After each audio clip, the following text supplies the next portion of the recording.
Hold on to your hats, tech enthusiasts.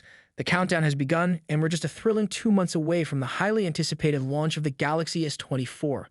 Brace yourselves because the rumor mill has been working overtime, and it seems like Samsung is about to drop a bombshell with the Galaxy S24 Ultra, a sleek, futuristic phone encased in a frame made of none other than titanium, the superhero of metals.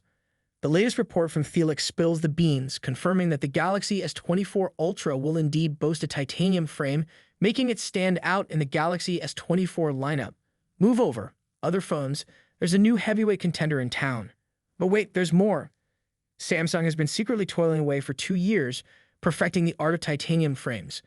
The decision to crown the Galaxy S24 Ultra with this metallic marvel was made just this year, adding an extra layer of excitement to the mix.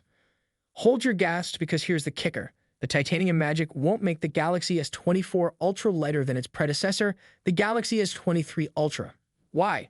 Well, titanium may be lighter than steel and stronger than aluminum, but it comes with a price, literally. The cost of crafting titanium frames is higher, potentially turning the Galaxy S24 Ultra into a premium beast. Behind the scenes, Samsung is in the final stages of securing the yield rate for these titanium wonders. Teaming up with Chinese powerhouses Solomon and KHV Tech, they're working tirelessly at their Vietnam plant to make sure the Galaxy S24 Ultra shines brighter than any star in the tech galaxy. So buckle up for the ride of the year, folks. The Galaxy S24 Ultra is about to redefine smartphone excellence, one titanium frame at a time.